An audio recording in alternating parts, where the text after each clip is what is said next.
অনেক দিনের ইচ্ছা আজ পূরণ হলো। মধ্যবিত্তের সংসার, কোনো কিছু শখ জাগলে পূরণ হতে একটু দেরি হয়, কিন্তু যা হয় ভালোই হয়।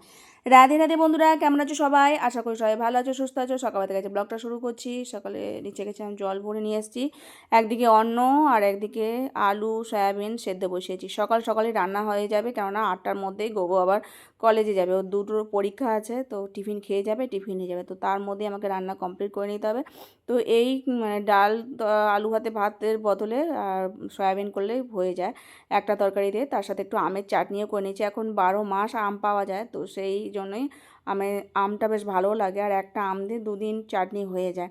তো ভগবানকে এই নিবেদন করেছিলাম শশা দিয়ে, আর প্রসাদ হয়ে গেছে। তো এখন ওকে দিয়ে দিয়েছি সকাল সকালই। ও খেয়ে দিয়ে ট্রেন ধরবে, আর প্রভুজিকে বললাম টিফিন বাড়িটা রেডি করে দিতে, তাই ওই দিয়ে দিচ্ছে। গরম গরম প্রসাদ, কিন্তু যাই হোক স্টিলের বাসন, অসুবিধা নেই। তারপর জয়িতাকে দিয়ে দিলাম।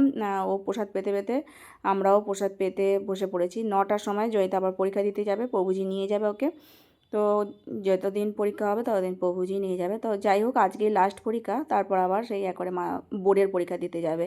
তো ওই চলে গেল ওরা। তারপর আমিও আবার ঘরে কাজকর্ম সারবো, সকালবেলা থেকে এই হয়।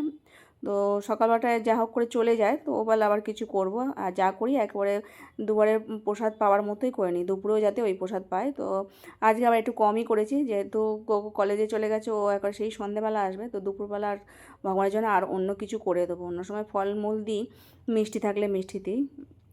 তো দেখা যাক, আজকে অল্প করেই চাল নিয়েছি, একবার রান্না করে খাওয়া দাওয়া করবো বলে। তারপরে উপরে গেছিলাম, কাজকর্ম সারছিলাম। তাও একটা বড় পার্সেল এসছে। কদিন ধরেই প্রভুজিকে বলেছিলাম যে আমার একটা ননস্টিক প্যান লাগবে, তারপরে আপামের ওই মেকারটা লাগবে। তো গেছিলাম, তোমাদের দেখিয়েছিলাম ভিডিওতে যে কিনতে গেছিলাম সামনে যেসব দোকান আছে, তো সেখানে গিয়ে ওরম পাইনি। তো অনলাইন থেকেই অর্ডার করেছিলাম, আর তোমাদের শর্ট ভিডিওতে দেখিয়েছি কী কী কিনেছি। আর ওই বাক্সর মধ্যে চাল এসেছিলো, আর টুকটাক এটা ওটা এসেছিলো, তাই একটা বাক্সর মধ্যেই সমস্ত কিছু দিয়ে দিয়েছে। অনলাইন থেকে কিনলে ওই হয়, ভালোই হয়েছে। বড় বাক্সটাও কাজে লেগে যাবে কোনো কিছু রাখার জন্য। তো তারপরে বাসনপত্র সব ধুয়ে রান্নাঘর পরিষ্কার করে নিচ্ছি। আর যেগুলো কিনেছি, তো সেগুলো একটুখানি ধুয়ে নিচ্ছি। এতেই আজকে রান্না করব দুপুরবেলা ভাবছি। তো সেই জন্যই ধুয়ে রেখে দিলে ভালোই হয়, যখন রান্না করবো তখনই ব্যবহার করব। আপামের যে মেকারটা আছে তাতেও কিছু করার ইচ্ছা আছে। তারপর প্রভুজি দুপুরবেলা এসে গেছে, কিছু বাজার নিয়ে এসছে, নারকেল নিয়ে এসছে। পৌষ পার্বণ চলে গেছে, এবার একটু নারকেলের দাম একটু কমেছে। যাই হোক, আটা, ময়দা আর সুজি একটু মিশিয়ে লবণ দিয়ে মেখে নিয়েছি। গোলা রুটি করব, ওই নতুন পাত্রেই করব।